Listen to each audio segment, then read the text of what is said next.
You have been working hard. You have been showing up. You have been doing what you were told would work. And yet, something is still off. You still feel behind. You still feel like rooms weren't quite built for you. You still walk in slightly smaller than you know you could. What if the problem was never your effort? What if the thing holding you back isn't what you're doing, but who you think you are while you're doing it? Stay with me, because in the next few minutes, I'm going to show you something that most people never figure out, not in their 20s, not in their 30s, not ever. It's a shift so simple it sounds almost insulting, but once you see it, you cannot unsee it. And it starts with a question almost no one asks themselves. What if the world isn't responding to your resume, your background, or your track record? What if it's responding to something you choose every single morning? And right now, you're choosing wrong. This is Book Blueprint, and today we're breaking down one of the most direct, no-filler mindset frameworks ever put into audio form, a 10-chapter rebuild of the identity that life slowly, quietly dismantled. Let's get into it. Here's the first truth, and it might sting a little. Most people spend their entire lives reacting to their identity instead of building it. They perform based on how they feel. They show up based on what they think they deserve. They make decisions based on who they used to be, not who they are becoming. If you've ever felt like you're capable of more but somehow keep producing the same results, this is why. You are not operating from your potential, you are operating from your story. And stories are dangerous things when they're old. When the version of yourself you carry around was written by a teacher who didn't believe in you, a parent who put a ceiling on your worth, a relationship that convinced you to make yourself smaller, that story doesn't just live in your memory. It lives in your decisions. It lives in your posture. It lives in how fast you talk when you're nervous and how quickly you back down when someone pushes. Identity is not just a mindset concept, it's operational. Here's what almost no one teaches you. Outcomes don't build identity. Identity builds outcomes. And if you flip that sentence, you flip your entire life. Think about what that means practically. It means the way you show up in the room determines what the room gives back to you. Not your history, not your credentials, not your last project or your last failure. Your identity. And identity is not discovered, it is built. The way you show up shapes the world's response to you. So where do you start building? You start at the beginning of your day. Most people wake up and immediately hand their mind to someone else. They pick up a phone, they scroll, they let the algorithm decide what their first thoughts will be. By the time they're brushing their teeth, they've already absorbed comparison, anxiety, have formed opinions, and a dozen reasons to feel like they're behind. And then they wonder why they can't access confidence. The mind you carry into your first decision of the day is the mind that makes all your other decisions. Get that first hour wrong, and you're playing catch-up on your own psychology for the rest of the day. Here's the formula that changes this. 3 simple moves, done in sequence. First, 1 hour without your phone. Not a digital detox, not a lifestyle change, just an hour where your mind belongs to you. That's it. Your brain, uncontested, for 60 minutes. Second, 1 action that builds momentum. Something physical if you can. Move your body, get outside even briefly, or write down your goals. Read something that expands you. The specific action matters less than the direction it sets. You are telling your nervous system, today, I lead. Third, 3 identity statements. Not affirmations in the soft, wishful sense. Psychological anchors. Hard declarations that interrupt old patterns. Say them out loud if you have to. Write them if you won't. I show up. I am enough. I lead my life. These are not motivational phrases for people who need a pick-me-up. They are rewiring tools. They interrupt the automatic loop of self-doubt that most people's mornings are built on. And here's the piece that makes this work, or breaks it. You have to do it when you don't feel like it, especially when you don't feel like it. Because here's the thing almost no one tells you about discipline. Motivation is a weather system. It comes and goes.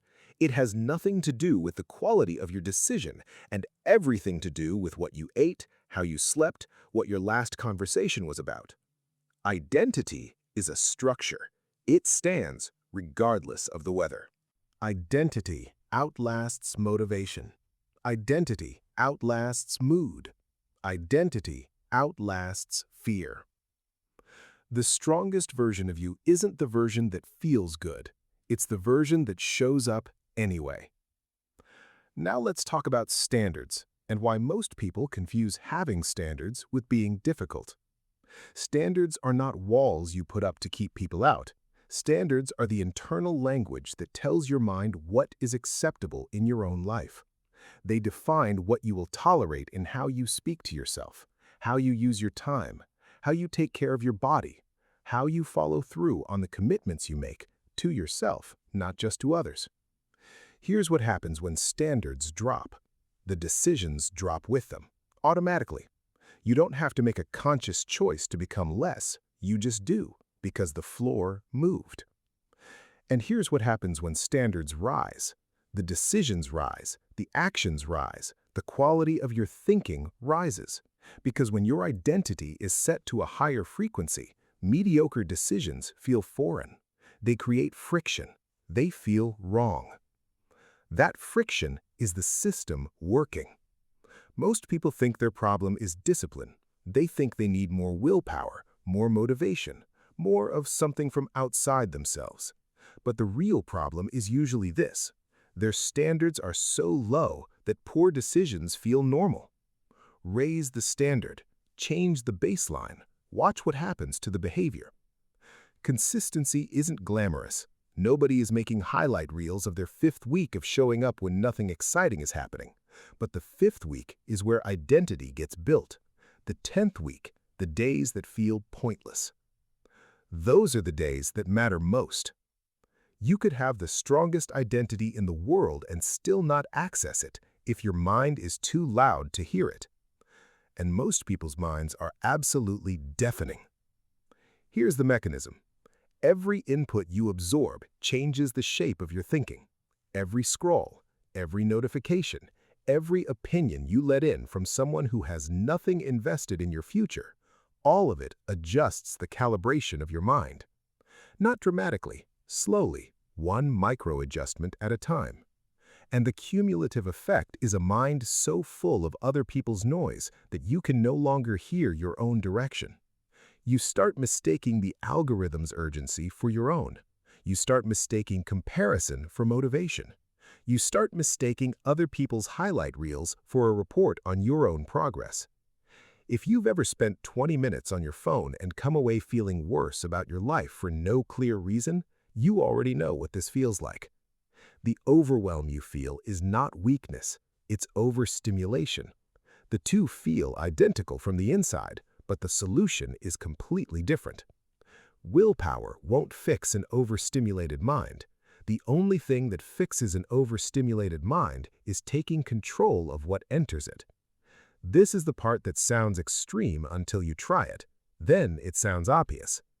Your attention is not a doorway, it is a fortress. And right now, most people are leaving the gates wide open. The 90-minute focus block is not a productivity hack, it's a sovereignty practice. During this block, every notification is off, every app is closed, every external voice is silenced. You are not responding, you are not comparing, you are not absorbing. You are building. This is how you hear yourself again. This is how you remember what your actual thoughts sound like, separate from what the internet has been feeding you. Now take that further with a deliberate attention architecture.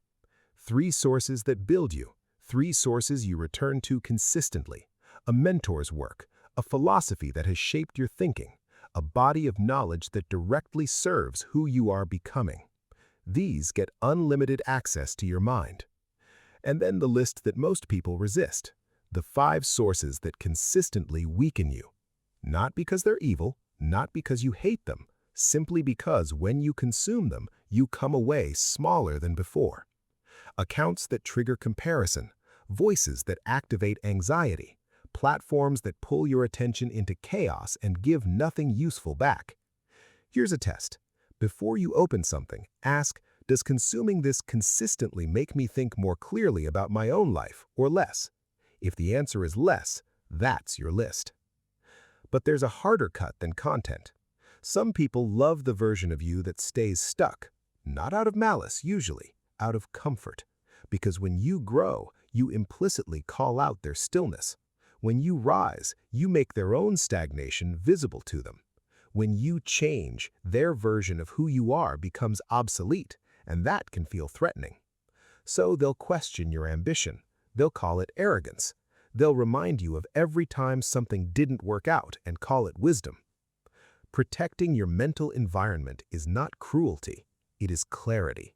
You are not discarding people, you are deciding who has direct access to your identity while you are building it.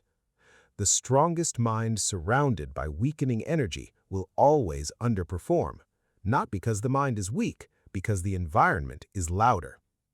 Your attention builds your reality builds your identity. And that reality leads into the deepest noise, the one no amount of screen time management will silence. The internal voice. You can turn off every app, unfollow every draining account, remove every exhausting relationship, and still be deafened by the one voice that never stops. The voice inside your own head. The one that has been narrating your limitations for years. That voice needs retraining. Not suppression, not positive thinking, retraining. Every time it says, "I can't," you interrupt it. Every time it replays a failure, you answer it with a present intention. Every time it tells you to shrink, you make the next decision from the person you are becoming, not the person that voice remembers. This is not delusion, this is mental discipline.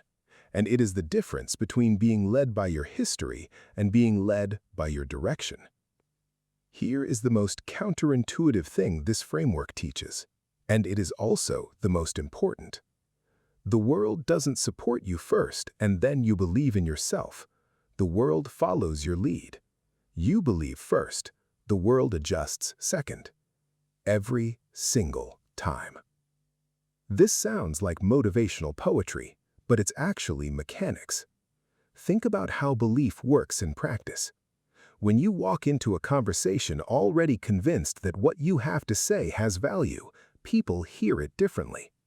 When you make a decision from a place of clarity and ownership, the decision performs differently.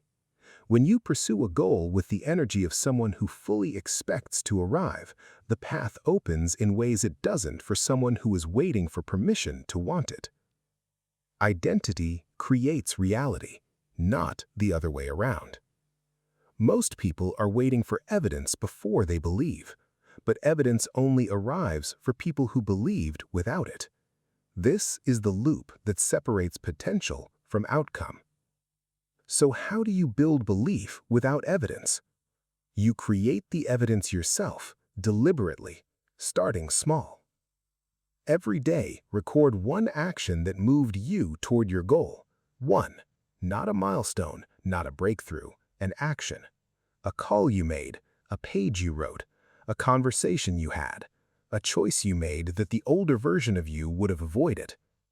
These micro-actions do something specific. They tell your nervous system, you are reliable. You can be trusted to move even when the destination isn't visible yet. Self-trust is the currency of momentum. Without it, motivation is a leaky bucket. With it, even slow progress compounds into unstoppable. Now add to that a list of 25 reasons your future is non-negotiable. Not 25 reasons you want to succeed, reasons it must happen. Reasons rooted in identity, in purpose, in the people who will be affected by the version of you that decides to fully arrive. When doubt comes, and it will, that list becomes your anchor. And there's one more practice that changes the shape of your belief faster than almost anything else. 2 minutes a day, that's all it takes. Eyes closed, fully present. See the version of yourself that already knows how this ends. Don't fantasize, rehearse. See the posture, hear the tone of voice, feel the steadiness of someone who moved through every obstacle between here and there and came out the other side intact. When you repeat this consistently, something shifts in your brain's expectation architecture. It stops treating that future self as a fantasy and starts treating it as a destination worth navigating toward. Your mind cannot distinguish between a vividly rehearsed experience and a real one. That is not a metaphor. That is neuroscience. Use it. Every identity upgrade you attempt will be met with resistance. That resistance is not coming from your circumstances. It is coming from the old story that got very comfortable with who you used to be. When you hear, "I'm not ready," the answer is, "I am becoming ready." When you hear, "This won't work," the answer is, "I am learning the way forward." When past failures start speaking louder than present intentions, you answer them, "My future defines me now." Every one of those internal debates is a fight for your identity. The side that wins that fight is the side that determines what you become. And here's the truth no one likes to say out loud. The weaker voice is not going away. It doesn't disappear when you level up. It evolves. It finds new arguments. It adapts to your new life and finds new things to doubt. The work is never finished. The morning rituals, the identity statements, the deliberate belief, these are not a program you complete. They are the practice you maintain. Because your identity is not a destination. It is a daily decision. Everything we've talked about so far is internal architecture. What happens next is where it becomes visible. And this is where most people get it exactly backwards. They wait until they feel confident before they show up like it. They wait until they have evidence before they act like they belong. They wait until the results come in before they decide they're worth taking seriously. But presence doesn't follow results. Results follow presence. And presence is a choice you make before you have any evidence to justify it. The way you walk into a room broadcasts your identity before you say a single word. The pace of your steps, the angle of your shoulders, whether you take up space or compress yourself into the corner. People feel all of this before they consciously register any of it. So here's the mechanics. Stand tall, open your chest, let your chin come up slightly. Hold that position for 2 minutes before you walk into anything that matters, not as performance, as priming. You are sending a signal to your nervous system, "I belong here," and your nervous system believes you. Don't wait to be acknowledged. Say hello first, move first, offer value first. Leaders do not position themselves as passengers waiting to be called on. They set the tone. When you speak, speak deliberately. Slow down by about 10% more than feels natural. Every word spoken with intention carries more weight than 100 words spoken from anxiety. Now here's where it gets interesting. The energy you bring is contagious, not as a metaphor, literally neurologically contagious. The people around you will regulate their emotional states partly based on yours. Walk in calm and steady, and you change the room. Walk in contracted and apologetic, and the room treats you accordingly. You are not just managing your own state, you are setting the conditions for how every interaction in that room will go. Most people treat their emotions as things that happen to them. They feel nervous and performance suffers. They feel excited and they take risks. They feel low and they disappear. Strong people treat emotions as fuel. Nervous energy and excited energy feel almost identical in the body. The difference is the story you tell about them. One story says, "I am nervous, this is bad, I might fail. Protect." The other story says, "I am activated, my body is preparing, I am ready." Same physical sensation, completely different identity, completely different performance. The goal is not to remove emotion from the equation, it's to become the one who decides what the emotion does, rather than waiting to see what it does to you. This is emotional sovereignty. and it is one of the least taught, most required skills in building a life that actually reflects what you're capable of. There's a type of subtraction most people never do. They add. They add new habits, new morning routines, new systems. They stack more on top of the same foundation, and then they wonder why nothing seems to shift. The reason is simple. You cannot grow strong in contaminated soil. Every habit that breaks a promise to yourself costs you something. Not dramatically, incrementally. One small erosion at a time. Checking your phone the moment you wake up, breaking a commitment you made to your own schedule, saying you'll do something and not doing it. Each of these is a micro withdrawal from the account that funds self-trust. And a depleted self-trust account cannot fund confidence. So here's the audit. 7 days, 2 lists. The first list, everything you currently do that drains energy, breaks your standards, or reinforces the version of you that you are actively trying to outgrow. Habits, patterns, routines, social media rituals, relationship dynamics, all of it. The second list, everything that charges you, builds you, reinforces the identity you are constructing, the actions that make you feel like the person you are becoming. Now the rule. Simple, non-negotiable. Anything on the first list gets cut immediately. Not reduced, not modified. Cut. Here is the resistance you'll feel. The old habits will call it comfort. They'll dress themselves up as self-care and balance and not being too extreme. Your old social dynamics will call the cuts isolation. Your previous routines will feel like home. That's identity protecting itself. The wrong identity. Every cut you make is a declaration, I am choosing the version of myself I am building over the version I'm used to. One more thing to cut, and it's the sneakiest one. Harsh self-criticism feels productive. It feels like accountability. It feels like you're taking yourself seriously, holding yourself to a standard, refusing to let yourself get away with mediocrity. It does not feel like what it actually is. A habit that teaches your nervous system to associate effort with punishment. When you fail, your mind needs to do 3 things. Understand what happened, extract the lesson, return to action. What it does not need to do is rehearse the failure on loop with a running commentary on your inadequacy. That commentary is not making you better. It is making your nervous system more afraid. And fear does not produce the courage required for growth.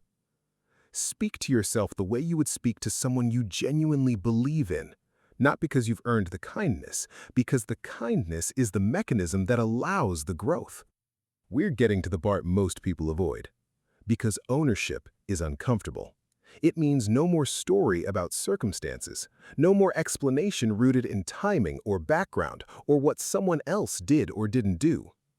Ownership means this: your life is the result of your choices, including the choice not to choose. Here's what excuses actually do. They feel protective. They protect the ego from the discomfort of accountability. But every excuse tells your nervous system the same thing. You are not in control of your life. The world is. Circumstances are. Other people are. And a mind that believes it is not in control stops trying to control anything. That is not a motivational problem. That is an identity problem. And it compounds. The antidote is not beating yourself up about past avoidance. The antidote is the next decision. Today, what one action will you take that the version of you with full ownership would take? Just one. That's the practice.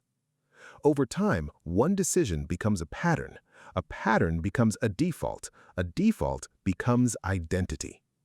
Daily ownership sheets accelerate this. At the end of each day, what decisions did I make? What actions did I complete? Where did I make excuses when I could have taken responsibility? What did I learn? Not as a punishment ritual, as a calibration tool. The practice of honest review forces accountability at a speed that nothing else can match. It closes the gap between who you say you are and who your actions prove you to be. And here's the piece that makes ownership feel genuinely possible rather than theoretical. Ownership does not mean you control outcomes. It means you control your response to them. You can't control markets, timelines, other people, or luck. You can always control what you do next. Ownership is portable. It travels with you into every circumstance, regardless of how unfavorable. The opposite of ownership is not failure. Failure can coexist with full accountability. The opposite of ownership is the victim mindset, and it is the most quietly destructive pattern in this entire framework. Not because victims are bad people, because the victim position makes it structurally impossible to be the protagonist of your own story. Heroes solve problems. Victims are acted upon them by. Every time you identify a circumstance as the reason your life has not moved, you hand your power to that circumstance. And power once handed away does not come back on its own. You have to take it. Now we arrive at the hardest chapter. Not the deepest, not the most complex, the hardest. Because we're not talking about a concept here. We're talking about a specific moment you know by feel. The moment when your mind says, that's enough, you've done enough, this isn't working, stop. That exact moment. That is the moment your future gets decided. Not the milestone, not the breakthrough, not the day everything clicks, the ordinary, unglamorous moment when every part of you wants to stop and you decide not to. Here is what most people do not understand about quitting. It's never dramatic. There's no single moment of surrender. It's a series of tiny retreats dressed up as reasonable decisions. I'll start again tomorrow. I'll try a different approach. I'll rest for a week and come back stronger. Occasionally, rest is the right call. Occasionally. But most of the time, those sentences are the negotiation that leads to the exit. And every small exit rewires the brain to make the next exit easier. The inverse is also true. Every time you stay when you wanted to leave, your brain records it. It builds the neural architecture of someone who doesn't quit. And over time, that architecture becomes the default. This is how consistency becomes identity. Here is the most practical tool in this entire framework for the moment you want to stop. One more minute, one more rep, one more page, one more call, one more attempt. Not 10 more, not a marathon. One more. Because the problem with stopping is not the stopping itself, it's the identity signal it sends. I stopped when I wanted to tells your nervous system when I feel like quitting, I quit. And that is an identity you don't want. One more overrides that pattern. It tells your system, I do not stop on the feeling, I stop on my terms. Done consistently, this single habit reshapes who you are under pressure. It is not about volume, it is about pattern. And here's the paradox of discomfort that this chapter is built on. The thing you are most tempted to avoid is the exact thing that will expand you the most. Strength is not built in comfort. It is not built in motivation. It is built in the resistance. Specifically, in the moment you meet the resistance and move through it anyway. The discomfort is not a signal that something is wrong. It is a signal that something is happening. There is a version of you on the other side of consistency. That version has already done the work. That version has already moved through the resistance, stayed when it wanted to leave, showed up when it felt pointless. That version is standing where you want to be.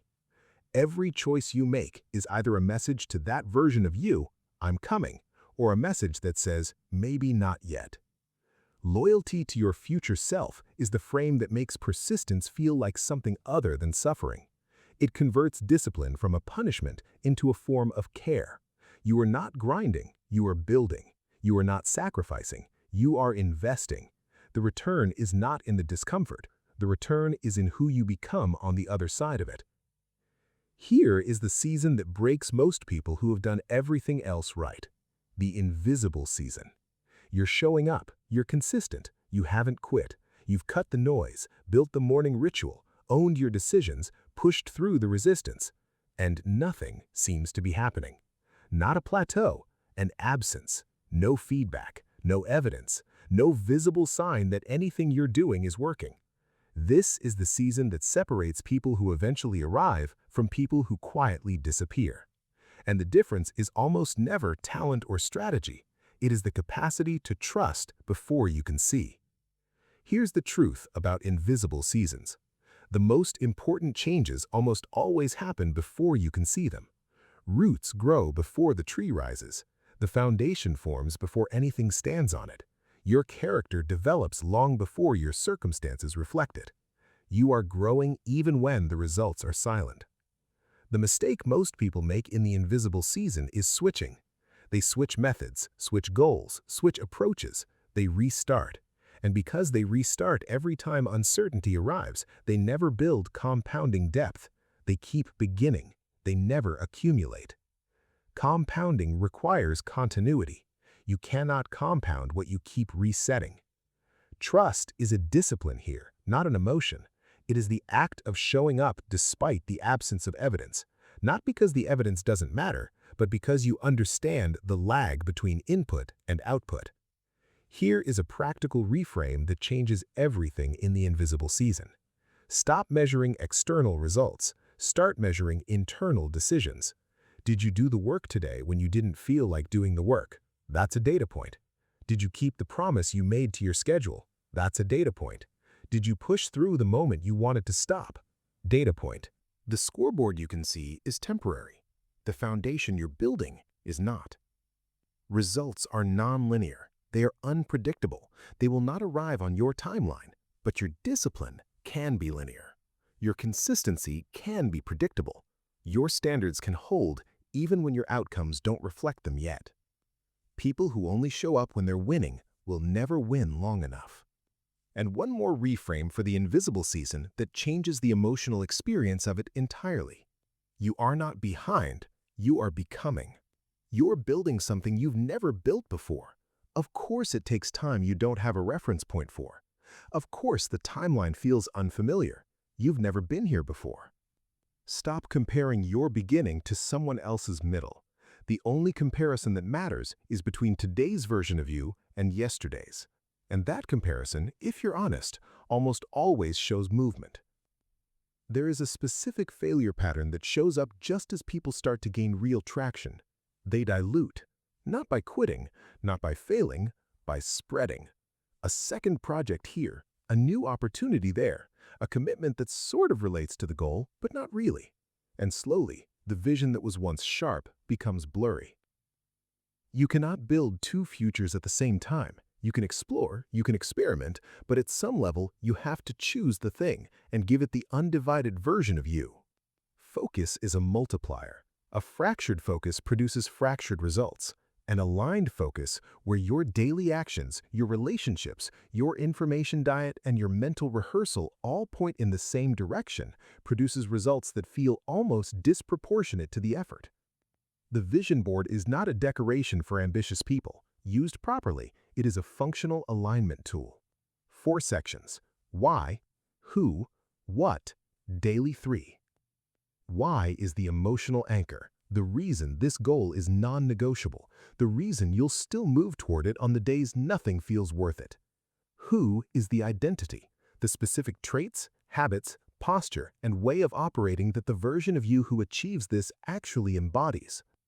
What is the concrete, measurable goal, specific enough to know when you've arrived. Daily 3 is the non-negotiable daily action set. The 3 things that, done consistently, bridge who you are today with who you need to become. Engage with this actively every day, not as a reminder, as a rehearsal. Every time you share an unprotected vision with the wrong person, a small piece of it becomes subject to their limitations. Not because they mean harm, because their ceiling becomes a suggestion that your ceiling might be similar. And a suggestion, heard enough times from people you care about, starts to feel like data. Implement a social diet. Surround yourself with inputs that serve where you are going. Reduce exposure to anything that consistently contracts your sense of what's possible. This is not arrogance. This is stewardship of your own future. You have one vision and limited mental bandwidth. How you spend that bandwidth determines what you build. Evaluate every obligation, every commitment, every relationship dynamic against one question: does this serve the person I am becoming? If the answer is consistently no, refuse it, delegate it, or deprioritize it. The world will keep offering you interesting detours. The strongest people are the ones who recognize a detour for what it is. Everything we've covered leads here, because none of it prevents failure. All of it prepares you for what you do with it. Falling is inevitable. Staying down is a choice. And the people who build the most resilient identities are not the ones who fell the fewest times. They are the ones who developed the fastest, most deliberate recovery. Recovery is a skill. Like every other skill in this framework, it is built through practice. Here's the protocol for the 24 hours after a fall. Debrief. Analyze what happened with as little emotional charge as you can manage. What triggered it? Where was the decision point? What would a different choice have looked like? Record this, not to replay the failure, to extract the information before it fades. Rest. Fatigue compounds emotional reactivity. A tired brain exaggerates failure and minimizes possibility. Before you make any major decision in the aftermath of a fall, recover enough to think clearly. Reset. Release the emotional charge, the shame, the guilt, the regret. These are not feedback, they are weather. They will pass if you don't build a house in them. Accountability and insight are useful. Self-punishment is not. Return. Re-engage with action immediately. Even one small action, even a micro step. The return signal matters more than the size of the step. You are telling your nervous system, I don't stay down. Here is what most people don't understand about failure and resilience. Each time you rise, you do not just recover, you add. You add evidence that you can be counted on to get back up. You add a neural pattern that makes the next recovery slightly faster, slightly less costly, slightly more automatic. You add to the compounding architecture of someone who cannot be permanently stopped. The people you look at who seem unshakable are not people who haven't fallen. They are people who have fallen so many times that the rising became their default. Resilience is not a trait. It is a pattern built from repeated practice. And here's the final layer on this. Other people will sometimes see your fall. They will form opinions about what it means. They will apply their own interpretation to your stumble. The weak internalize those judgments and fold. The strong extract what's useful, if anything, and use the rest as fuel. External opinion is irrelevant when your internal compass is calibrated. You don't need the world to believe you'll rise. You need to believe it. And by now, having done the work across all 10 chapters, you do. Let's stand back and see what's been built. Chapter 1, you build the foundation. Identity first, morning ritual, standards, consistency over motivation. Chapter 2, you clean the environment, attention architecture, input control, internal silence. Chapter 3, you believe before the evidence, daily action records, vision rehearsal, self-trust as currency. Chapter 4, you show up physically, vocally, energetically as the person you are becoming before the results arrive. Chapter 5, you cut what erodes you, habits, voices, narratives, self-criticism. Chapter 6, you own every outcome. No excuses, full accountability, daily review. Chapter 7, you push through the exact moment you want to stop. One more. Chapter 8, you trust the invisible season. Measure decisions, not dopamine. Chapter 9, you protect the vision and align everything toward it.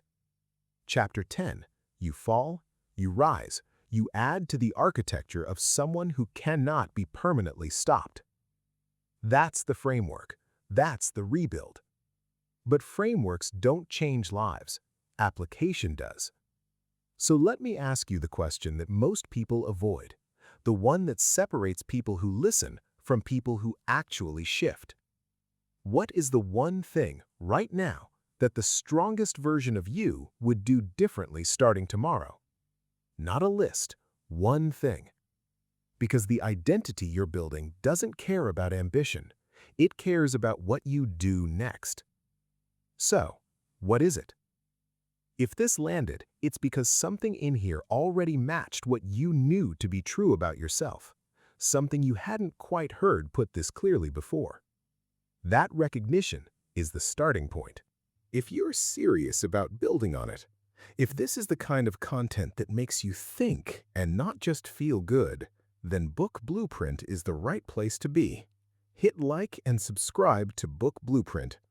Every video is built the same way this one was. No filler, no fluff, just the frameworks that actually move the needle. The people who subscribe are the people who show up when it's hard. That's who this channel is for. One last thing. At the start of this video, I told you the problem was not your effort. Now you know what it actually is.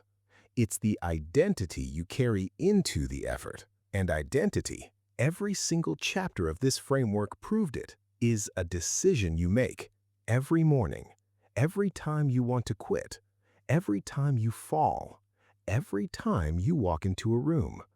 Go back to the beginning if you need to hear that again, because now you'll hear it differently.